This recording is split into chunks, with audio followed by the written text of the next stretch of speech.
Salve, salve, rapaziada, salve comunidade, Aroeira, Regina, tudo bem? Gostei da saudação, Miguel. Pois é. Eu estou aqui acompanhando o 247 há um tempo. Me senti na bateria, né? Preparado para entrar.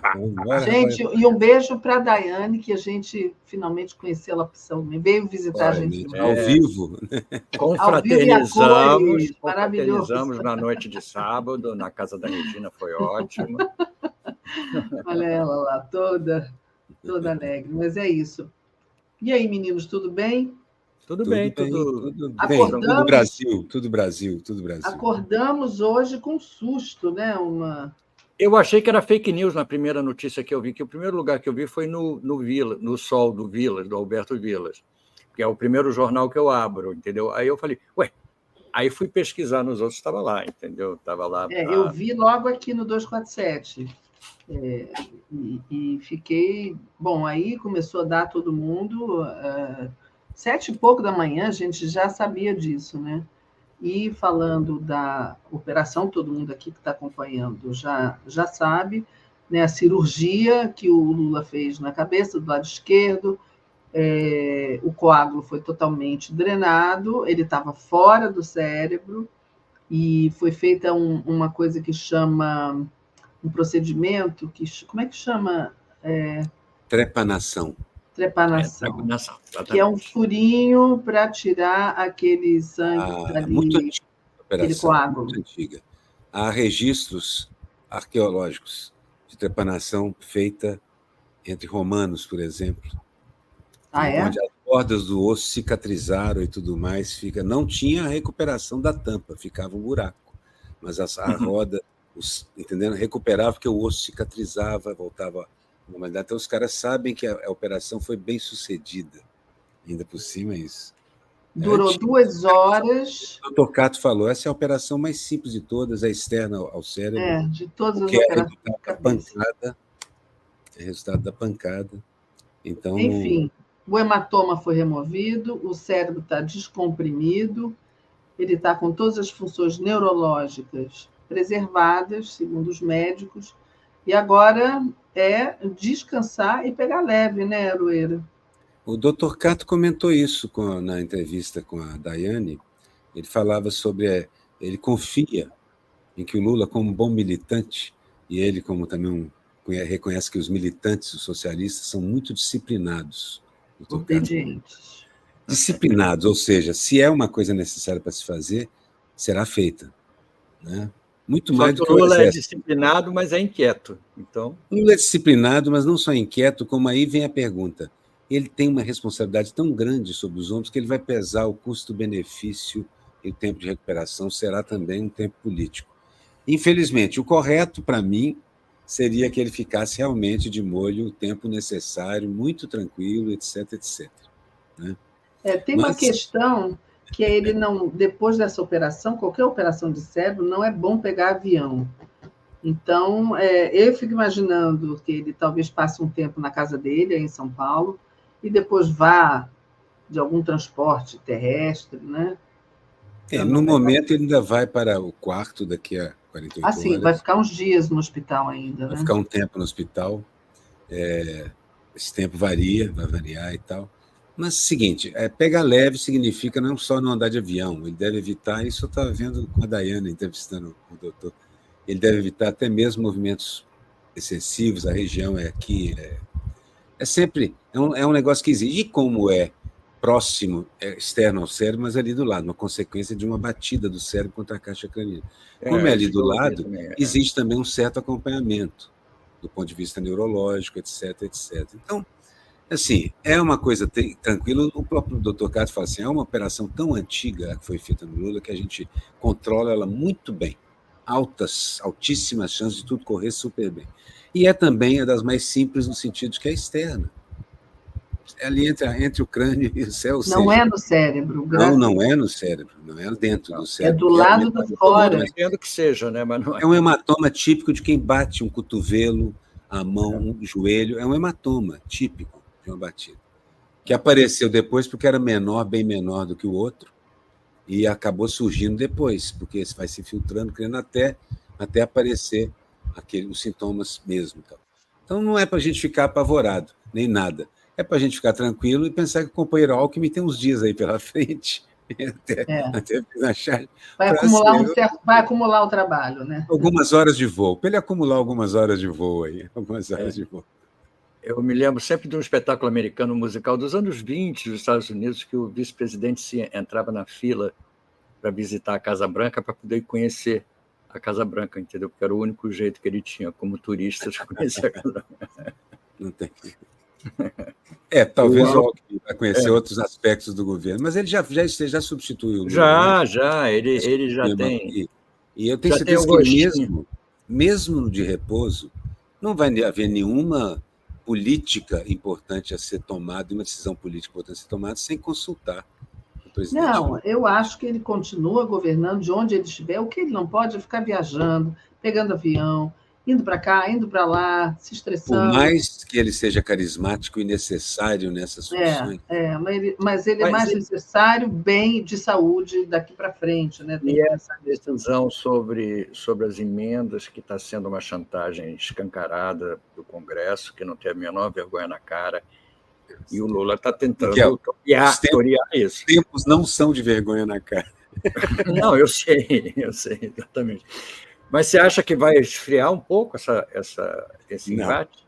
Não, tanto é que o pessoal já correu para dizer que não. Vai ser votado ainda esse ano, etc. Tudo corre de acordo com o acordado, sem querer repetir. É a tal transparência que a gente não vê nada atrás, né? Mas assim, há um acordo que foi costurado pelo próprio Lula. O Haddad disse isso, as notícias disseram isso, então acredito que o Lula conversou pessoalmente com o presidente do Senado e o Lira, me recusa a chamar de presidente da Câmara, o Arg Lira. O Arg Lira. Mas ele conversou ontem, né? Parece antes de ter o problema. Pode ter sido a causa do problema. Olha, sendo que o estresse pode agravar, que aumenta a pressão, etc., evidentemente que... Claro. Que pode ter sido. Ele tem que pegar leve. Olha só, deixa eu só botar aqui Até uma charge, né, Regina? Nada de Lira por 3 semanas. Nada de Olha Lira. Olha só, o Carlyle está pedindo, ele pediu, porque a Daiane já saiu, ele disse, sou homem, Daphne, não é Daphne, é a Daiane que estava aqui. É verdade. Regina, repete o e-mail do V247, o que a Daiane falou é contato@brasil247.com.br. Muito fácil. Carlyle é isso aí. É um homem como jogador do Atlético Mineiro. E teve um jogador do Botafogo também chamado Carlyle. Era o mesmo Carlyle. Era o mesmo. Era o mesmo? Exatamente, há muitos anos, né? Era o mesmo. E tinha uma orelha só, ainda por cima. Eu não sabia disso. E tem um hotel em Nova York chamado Carlyle. Só que tem um prédio em Belo Horizonte, na Praça da Liberdade, que o apelido é Carlyle, porque ele é do Niemeyer, ele tem uma aba só, quer dizer, uma orelha só, e a outra não tem. É outro negócio. A gente tem essas divagações, mas política também é cultura. E a gente tem até uma certa cultura inútil, né? Bastante inútil. Mas o que eu acho, a gente já está vendo coisas horríveis, como a gente já viu. Vocês lembram uma época que o Lula teve acho que um câncer na garganta e foi operar e tal. Exatamente. Cordas vocais, eu acho, né? E aí, umas reações tão horrorosas de pessoas que não têm menor sentimento, né? Também a gente não pode exigir sentimento dessas pessoas. E agora vocês estão vendo, né? Frases horríveis, coisas desejando todo mal. A gente sempre vê isso, mas de qualquer maneira é chocante, né? Chocante. Mas eu tenho quando ele caiu do banquinho, todo mundo. Mas para ser justo, tem que reconhecer que aqui, para ser justo, gente, há que reconhecer que do nosso lado também, eu vi gente desejando que alguns do lado de lá virassem do avesso, do ponto de vista físico mesmo. Então, mas também, é menos, né? Não sei, eu não vou fazer comparações em termos quantitativos aí. Eu sei que assim, a cultura do ódio, da raiva, eu sempre considerei prejudicial ao exercício da política ou da civilização. Então, abomino de qualquer modo. Considero isso fim da picada. A ausência total de qualquer coisa, de qualquer argumento, de qualquer sentimento. fim da empatia. Não tem civilização sem isso. Não tem, é só barbárie, desejando mal, né? Igual aquela. Vocês lembram também uma vez que não sei quem estava no hospital, não era o Lula, não, era não sei quem era, alguém importante do PT, foram para a porta do hospital fazer barulho, desejar morte, uma coisa horrível. E a gente viu isso depois em velórios de várias pessoas também do PT, as pessoas iam para lá para gritar. A Dona Marisa, a Flávia está falando isso mesmo, Dona Marisa, que estava no hospital internada, e as pessoas foram lá barbarizar. E tivemos também manifestações absurdas de médicos, de gente importante na cultura, né, falando horrores sobre a Dona Marisa nesse período. E gente desejando a morte dela. Médicos desejando a morte dela. Médico, gente. Tem um médico que descreve a morte, dizendo, opa, pupila dilata e pronto. Eu dou um jeito aqui, a pupila dilata e acabou. Aqui as pessoas... Horrível, né? É horrível. Bom, mas, então, assim, enfim, é uma consequência de uma cultura de ódio imposta que envenena e obriga você a não considerar o outro humano. É uma forma. A Flávia está lembrando que era no chat dos médicos, eles falando entre eles. Exatamente. Isso foi uma loucura. E os juízes também andaram falando sobre a Dona Marisa, a turma do Sérgio Moro lá. É que no caso dos médicos eles punham detalhes horrorosos também. Clínicos. Detalhes médicos, exatamente. Invasão nos hospitais, ora... A Mari Lula está lembrando aqui, lembra da invasão dos hospitais? Quando o Bolsonaro mandou todo mundo invadir para ver se tinha gente morrendo. Foi processado por causa disso, inclusive. É uma das coisas, qualquer coisa que a gente lembre daquela época, a gente dá uma vergonha. A charge era exatamente sobre a invasão de hospitais que ele mandou. E aí eu fui enquadrado na Lei de Segurança Nacional pelo ministro da Justiça. Isso mesmo. Mas não deu em nada, né? Não, isso até mudou a Lei de Segurança Nacional, a jurisprudência foi resolvida. Mudou a lei. Ótimo. Olha só, a gente tinha combinado de começar a mostrar as charges um pouco mais cedo, mas antes disso, a gente também podia falar do fato impressionante dessa semana, que foi a derrubada do governo da Síria, né? Foi muito rápido, né? Foi um dia. Foi surpreendente, porque foi muito rápido. Foi surpreendente, todos, mesmo os mais atentos, analistas internacionais, estavam ali. Pode falar. Não, porque aí a gente está vendo o desenrolar das coisas, a gente não sabe direito. Todo mundo, a princípio, pensou, bom, esses jihadistas estão chegando aí, não decorei ainda o nome do grupo, mas eles são jihadistas e eles invadiram, chegaram em Damasco rapidinho e não encontraram mais o Assad, né, que já tinha fugido, provavelmente, para a Rússia. Mas esse líder deles, eu fiquei observando... Parece o Fidel. Parece o Fidel, é isso que eu falei. Não, e a postura dele... o Fidel jovem. E ele já conversou... Estou quase fazendo o fantasma do Fidel visitando ele. Ele já conversou, inclusive, com o primeiro-ministro do governo do Assad, uma conversa civilizadíssima, sentados ali na poltrona, dizendo que vão respeitar os prédios públicos, que isso, que aquilo, que não vão obrigar as mulheres a usarem véu só se elas quiserem, que não vão discriminar as minorias, que vão governar com todo mundo junto. Vamos ver. Isso aí é o ideal, né? Vamos Eles ver podiam o que se satisfazer com a tomada do poder, né? Não precisar ampliar. O que eu ia dizer, que eu achei interessante, foi que, de certa forma, nós não temos uma posição definida dentro dos progressistas sobre a queda do governo da Síria. Não, uma parte acha que é um cara sanguinário, que está há 50 anos no poder, contando os anos do pai dele e tudo mais, ele dá 20 anos, o pai por 30, e assim por diante. O outro lado acha que vocês não imaginam o que vem por aí, que ele mantinha alguma coisa em termos de civilidade. Aí vem esse discurso do líder, que pode ser um líder temporário, porque nunca... tem outras facções ainda lutando em outros lugares na Síria. Agora, tem uma coisa concreta.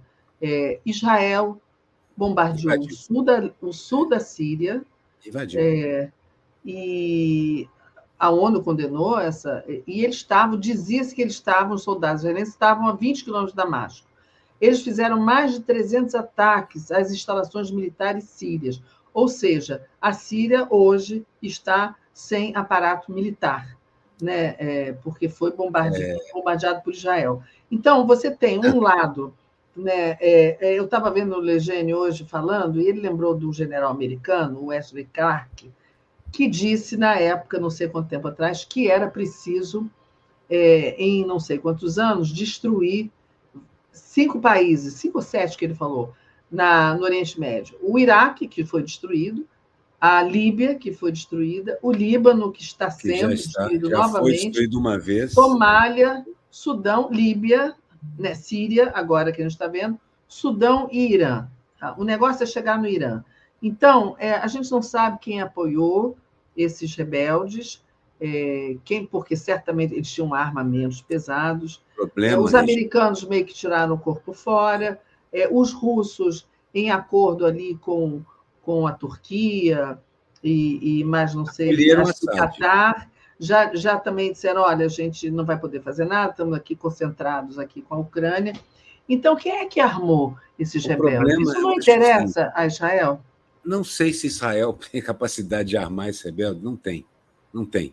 Os americanos armam Israel. Israel repassar armamentos? Israel, duvido que... Eu acho que nós estamos desconsiderando são os conflitos internos tremendos que o mundo, que aquela região toda enfrenta.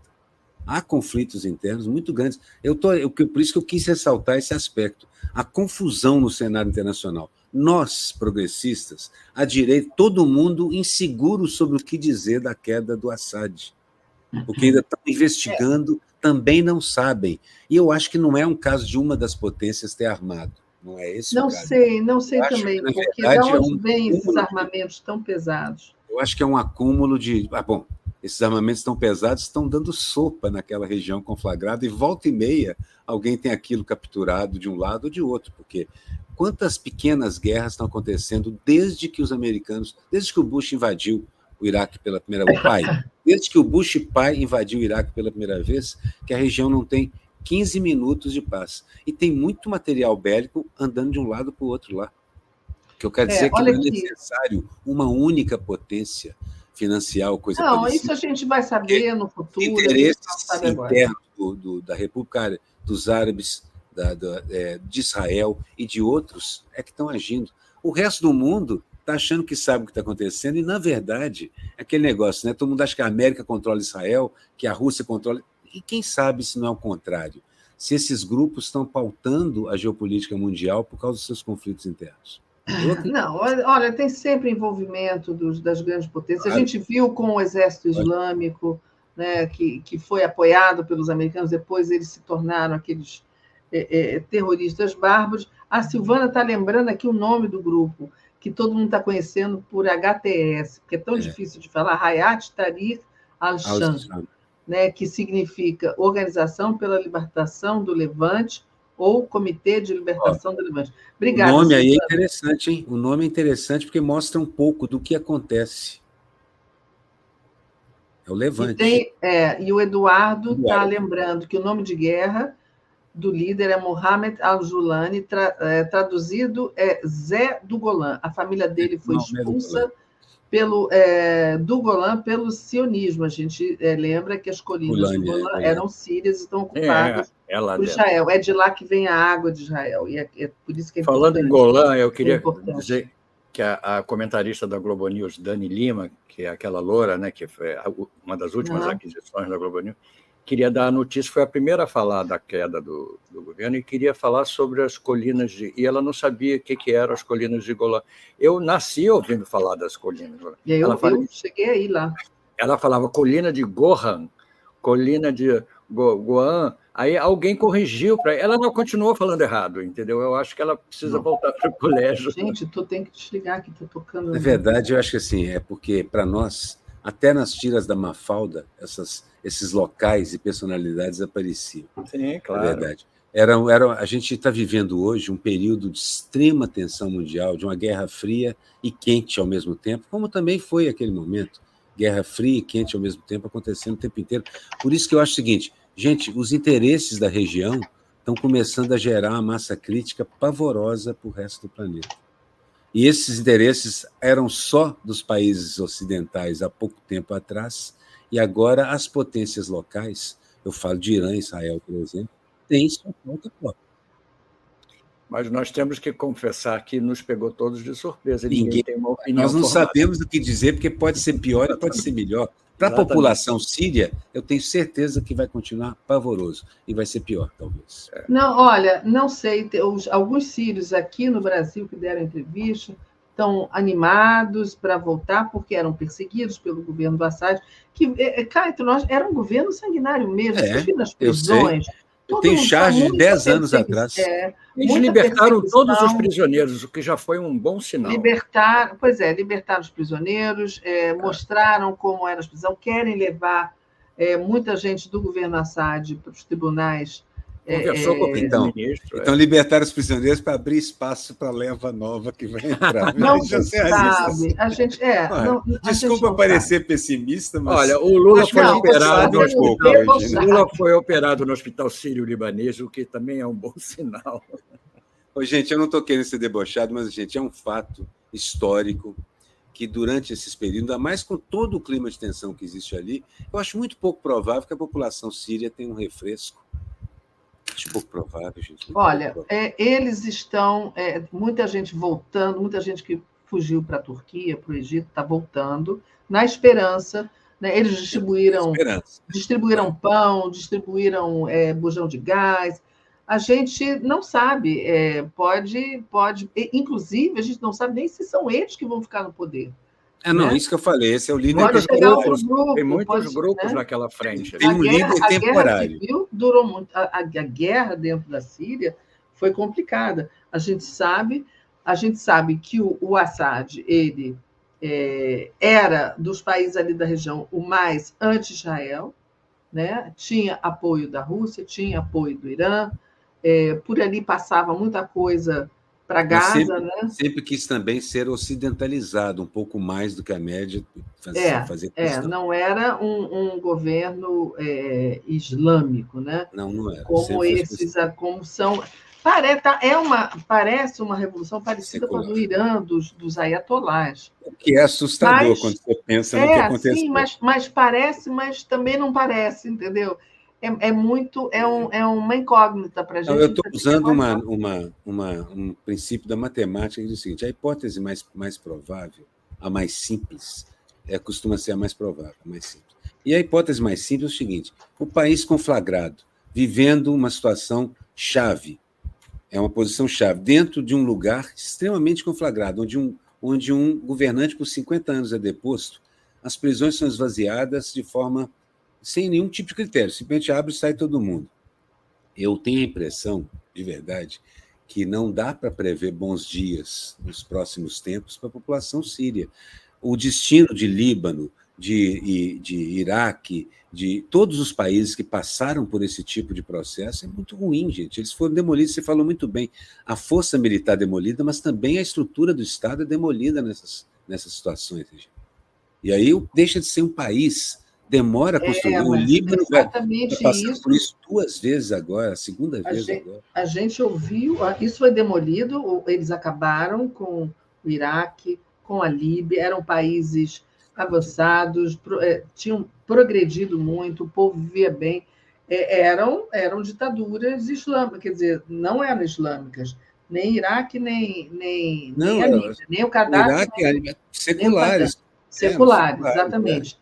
E agora são grupos ali se estapeando, tanto no Iraque quanto na Líbia. Agora, o que esse suposto líder, né, desse grupo, né, que a gente ainda não sabe o que vai acontecer, o que ele está dizendo é diferente. Né? Ele está dizendo... ele diz o contrário disso. Ele diz o contrário disso. Vamos Olha, torcer, a Clarice Torresini Venturella está dizendo que nós somos um trio palpiteiro. É verdade, verdade. Totalmente. Agora, essa coisa da Síria, não há quem não seja palpiteiro, a não ser que somos palpiteiros. Esteja lá dentro, É muito melhor da ser cabeça palpiteiro do de- que mentiroso, entendeu? Porque mesmo que a gente veja tudo que o líder lá está dizendo, ele Ela pode quer estar dizendo dizer, isso hoje e amanhã ele não está dizendo mais nada. o que Né? ela quer dizer é que nós não temos nenhuma base, nem nenhuma bagagem, talvez. Na pior das hipóteses, é o que ela está dizendo, para falar sobre a Síria. No entanto, Mas também nós não é somos verdade, cartunistas, porque somos jornalistas, a somos. gente conhece a Exato. história A recente gente A tem gente palpita, da conversado, assim. região. A gente só não pode prever o futuro num a caso gente, desses. Né? a gente tem conversado sobre geopolítica, política interna, política na vizinhança, geopolítica local, tudo, há muitos anos já aqui no 247, e exercendo a profissão, analisando, vivendo essas coisas há décadas. Tanto é que nós sabemos o que são as colinas de Golã e por que elas são tão importantes dentro desse imbróglio aí, e por que o nome do líder é o Mohamed de Golã. Na verdade, não é Zé de Golã, é Mohamed, porque é Jesus. É mais fácil dizer que é Jesus de fulano do que um Zé. Mas, ao mesmo tempo, o governo do Assad era muito defensor da Palestina. Ao Né? mesmo tempo, E no entanto, é um aí você governo fica duro. sem saber, né? Aí, como Por é que fica isso, a Palestina? Quem é que está por trás? Sempre tem alguém por trás, sempre sempre tem. De tem qualquer forma, mas de qualquer tem que forma, me pensar. surpreendeu a facilidade com que os rebeldes tomaram o poder. Eu não há a menor dúvida. Eu não Um esperava que fosse. acordo, eu acho que teve um acordo antes. Eu acho que teve uma. Mas aqui mesmo com esse acordo, Mesmo assim, né? Foi rápido. eu acho que ele abriu mão muito Olha, fácil. acordo ou não, a volatilidade de muitas estruturas partidárias, e o mais interessante é que não é só numa região complicada como essa, não. Olha como é que está sendo o governo francês, por exemplo, nos últimos tempos. As estruturas estão todas não dando conta, né, Regina? Simplesmente não dão conta. Algumas de forma mais violenta, estrondosa, outras simplesmente sucedendo um governo complicado atrás de outro governo complicado. A própria América, a eleição de um Trump mostra muito bem que o sistema entrou no parafuso.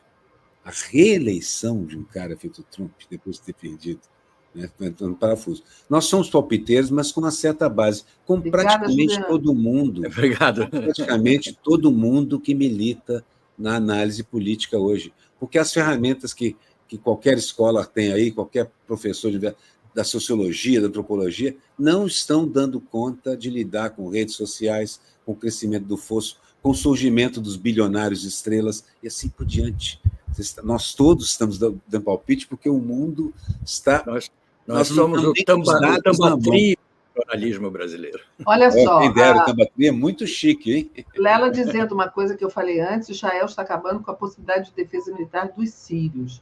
Eles vão ficar desarmados. É verdade. Eles sabem disso, né? E a Silvana está dizendo aqui que o professor Legend disse que o Levante é uma região. Achei essa definição, também conhecida como Síria-Palestina, por isso que eu falei da Palestina. É a região onde o Mediterrâneo com o nome do cara de Golã e tal. A Anatólia, onde o sol nasce, no leste. Ao Egito, aí ela continua aqui.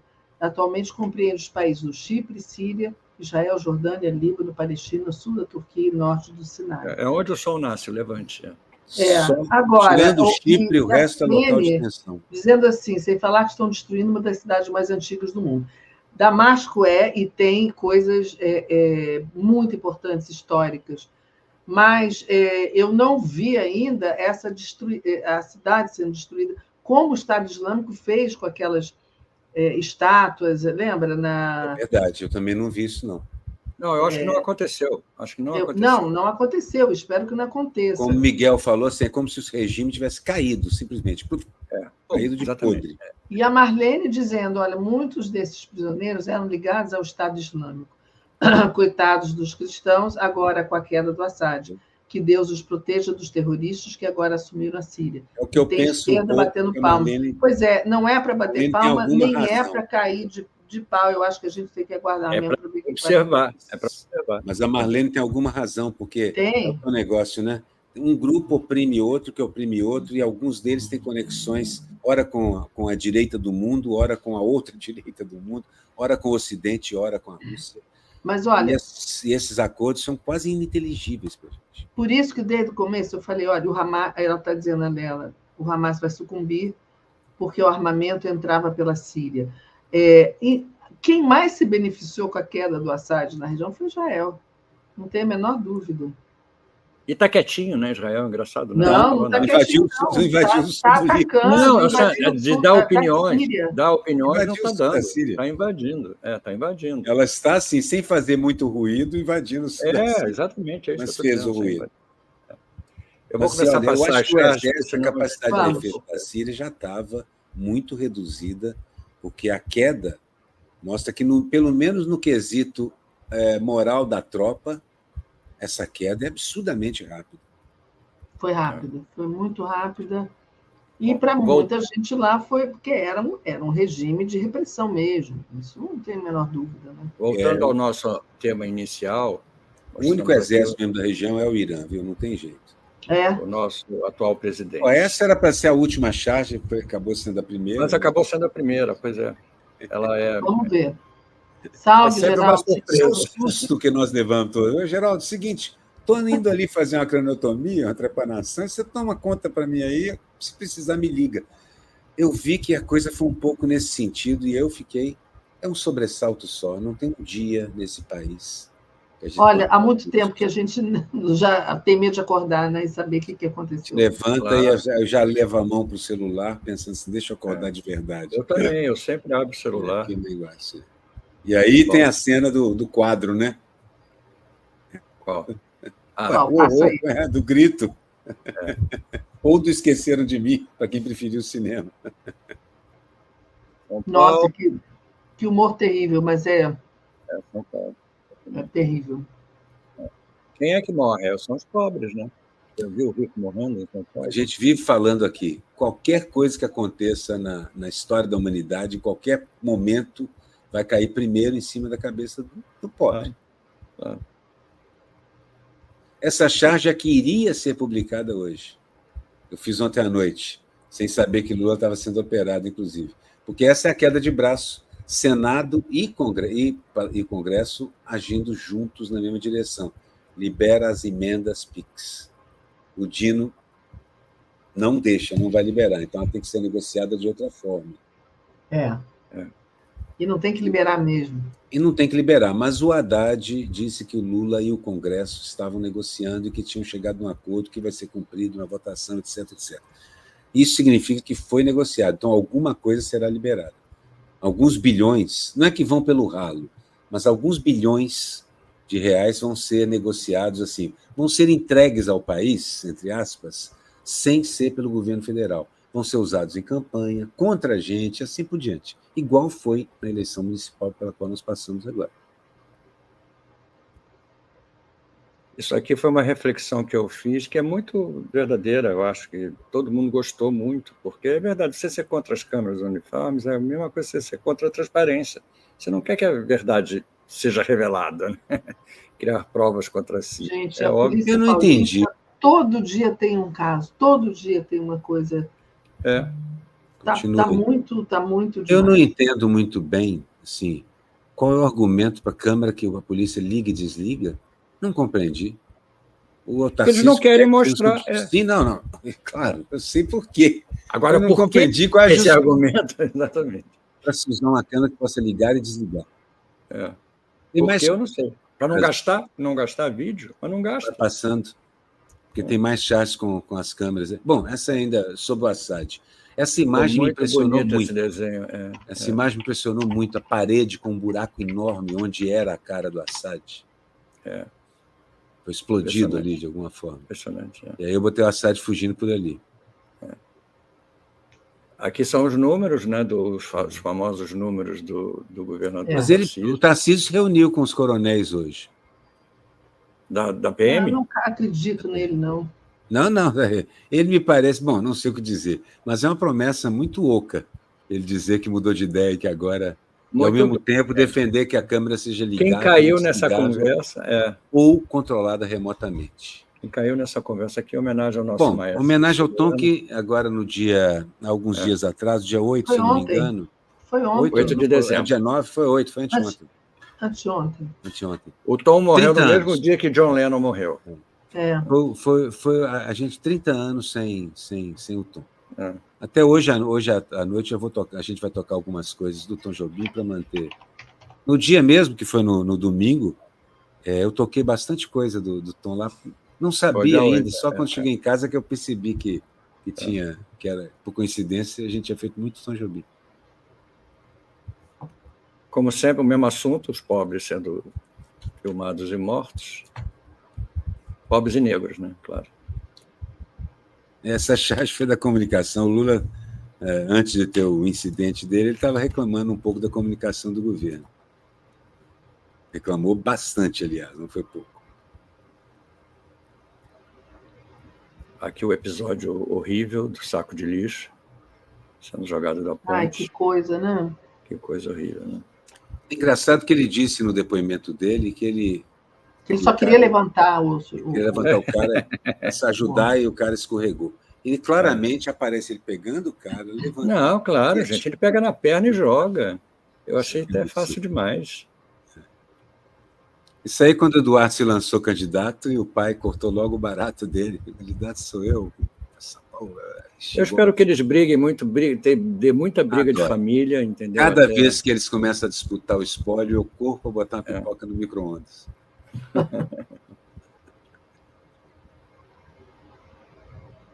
Essa também. Botafogo, essa campeão, aliás, campeão de duas. Parabéns aos botafoguenses. Obrigada, muito obrigada, foi uma alegria. Parabéns também parabéns ao Fluminense que conseguiu escapar. Não caiu, Não caiu. Ô, Miguel, isso assim.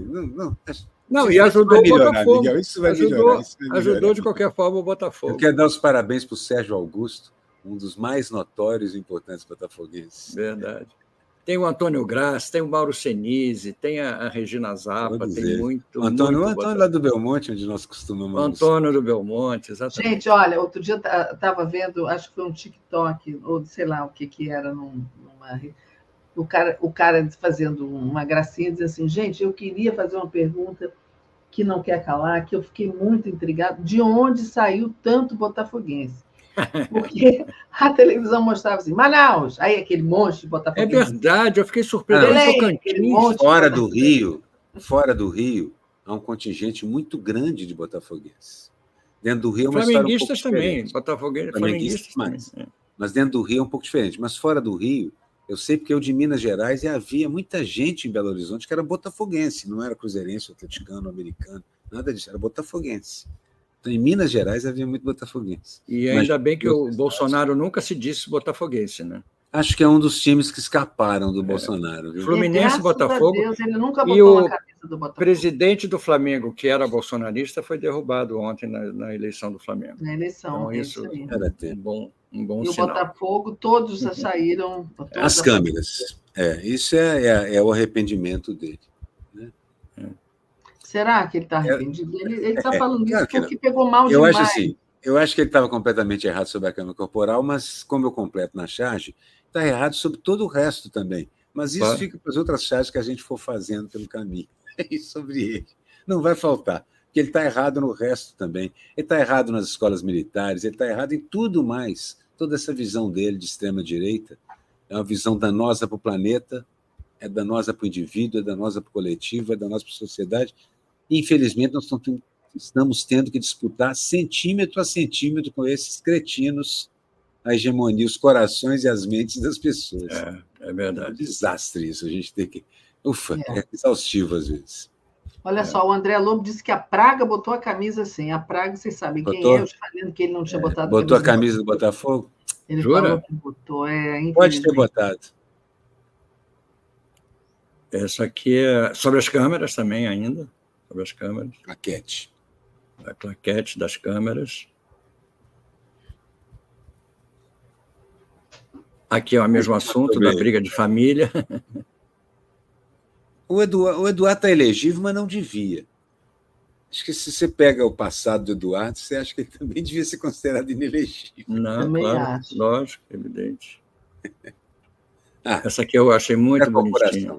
É a corporação. Muito legal. Trabalheira em cachaça. Não, tem truques. Eu sei que tem truques, mas assim mesmo o truque é trabalhoso. Mas dá um trabalho, porque para ficar as diagonais direitinho em sequência. Claro, essa perspectiva. Não é simples. Está muito bom. Gente, a Lucélia está lembrando que mudaram a cor da roupa do Papai Noel em Florianópolis. Vocês viram Fizeram isso? isso de novo, né? Já tinham feito isso em outros Verde e anos, amarelo, tiraram o vermelho. mas agora isso é ridículo. É bom que passa vergonha sozinho, né? Aquela cidade ali, aquela É um outra ali, aquele absurdo. shopping acolá. E não vai Essa pegar, né? charge- Evidentemente. Não, não vai. Essa charge eu fiz por causa da Me, myself pouca e vergonha, da pouca vergonha descarada desse governo americano, em que o cara senta lá e indulta o próprio filho, e o outro já avisou, e todo Que mundo vai sabe se que vai indultar. indultar a si E vai próprio. fazer a mesma coisa. Myself and I. Me, myself and I. Que cara de pau, que democracia. Maior democracia, ou, como o tio da charge, grande democracia, ou. Eu não vou dizer, mas fica subentendido. Eles não têm nada de democracia, gente. Não tem nada de democracia. Nada. Vamos em frente. Agora os jabá. Tem uma. Depois eu mostro uma charge minha depois do jabá. Vai. Seu Não. jabá, Aroeira. O jabá antes da charge, então? Tá. Não, que a charge está fora da. Tá, eu tenho que. Peraí, deixa eu ver. Esse é o jabá de hoje. Isso, Daqui a vai fazendo pouquinho, seu como jabá. toda terça-feira. Eu agora já tenho minha rotina, já está tudo prontinho. Desculpa.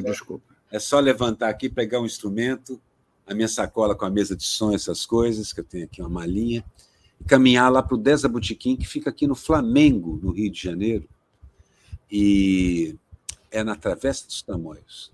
Eu toco lá com o Igor Essa, grande músico, e nós vamos hoje homenagear, fazer bastante coisa do Tom Jobim. A gente sempre faz Tom Jobim, mas hoje nós vamos fazer um bocadinho, um set bastante jobiniano, para lembrar da tremenda ausência que ele faz para a gente.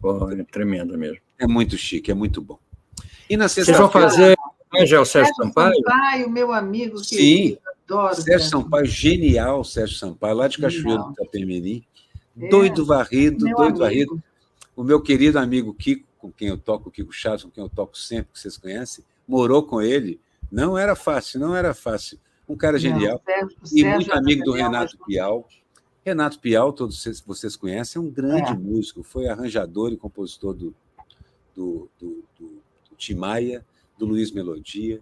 É um grande músico. Aonde vai ser esse? Maravilhoso. Vai ser num restaurante... Não, é antigo. É o restaurante Estação Largo do Machado, ali bem ao lado da igreja. Bem ao lado da igreja, naquela ruazinha menor do Largo do Machado. É logo ali. Tem mais, Aroeira? Já acabou? Tem mais ou já acabou? Não, esse é o jabá. E no sábado e domingo eu estou no Cais do Oriente. Para quem quiser almoçar o som de boa música, estou lá com o Kiko Chaves. Deixa eu botar só aqui a última charge que eu fiz hoje. 17. Que eu fiz hoje para o Lula, para a cirurgia do Lula, mas que não está nem assinada ainda. Estava fazendo.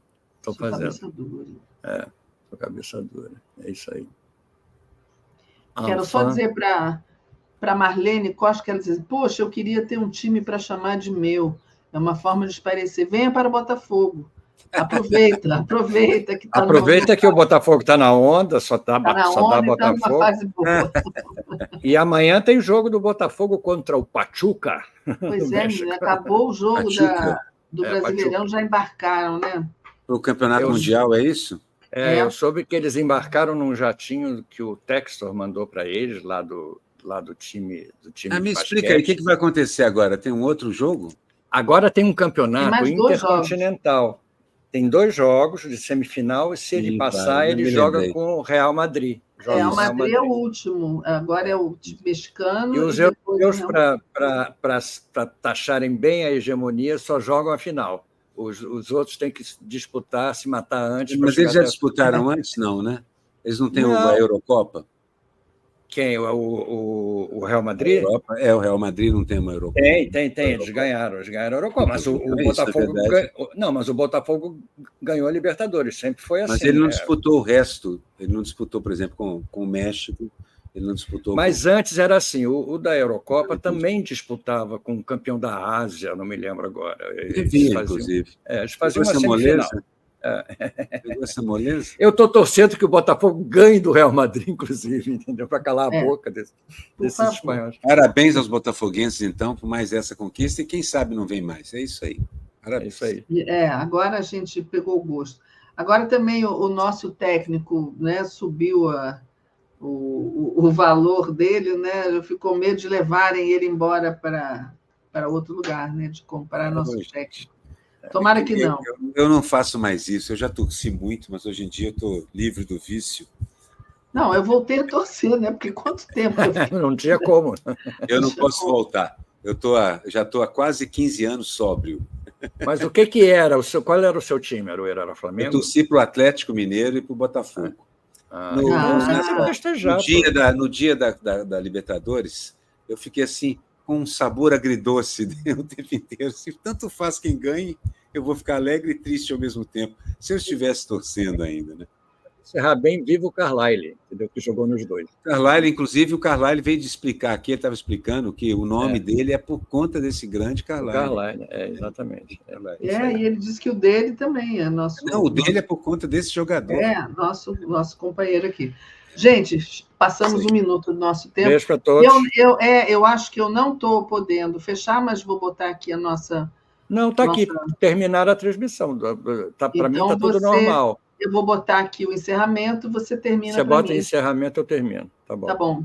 Valeu. Gente, pessoal, obrigado pela audiência, obrigado, beijo, Aroeira. Até daqui a pouco, para quem se encontrar lá no Casa Botequim. Tchau, tchau.